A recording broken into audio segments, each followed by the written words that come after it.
There's an Adventist physician in St. Helena, California. Her name is Dr. Arlene Taylor. If you want to write that name down in the back of your bulletin, take a look at her website. She's a brain specialist. She works with the brain surgeons and the neurosurgeons and the brain specialists, but she's especially been involved with neurosurgeons that are not Adventists, that they're not even Christian. They don't believe in God. And they've discovered something very unique. Jeannie actually, when heard her, did a powerful research about the brain, and I've gone to her website, communicated with her. She reports about these non-believer brain surgeons and specialists who are now doing laboratory experiments on, are you ready for this? Prayer. Now, I took chaplaincy at Loma Linda and so forth, and I know that the hospital doctors and surgeons are always happier when an imam or a bishop or a priest or a minister or a person will come in and have prayer with the patient before surgery. They couldn't understand it, they don't understand it, but they know that prayer makes things go better for the patient and the family. But how do you prove that in a laboratory? Because science in medicine is all based on testing and laboratory. You know, you've got certain drugs, you take some of the real thing and the others are placebo, right? And then they decide which ones to put on the market. How do you test prayer in a laboratory?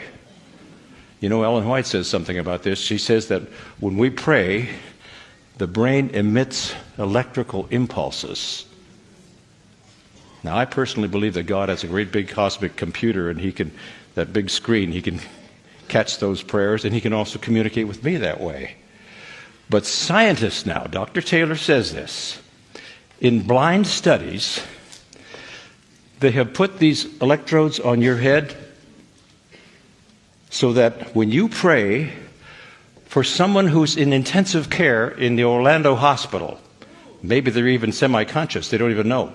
They don't know about this and you don't know.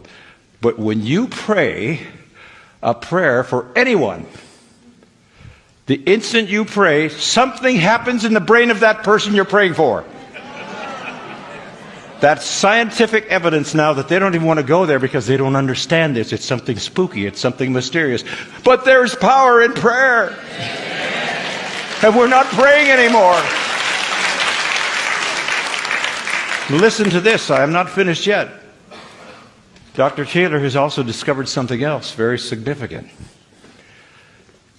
And that has to do with reading something spiritual, devotional. These brain specialists, and again, they're not Christian, they have no orientation with biblical, and they don't understand this. It's spooky. But they have discovered when a person reads something devotional for just 12 minutes every single day out loud. You're not ready for this. And especially different kinds of prayer that are praise and so forth. They can actually change the brain cells, and that does amazing things. But reading something devotional, spiritual for just 12 minutes out loud every day, are you ready for this? Can actually reverse dementia and possibly impact Alzheimer's. This is science now, and they don't understand this.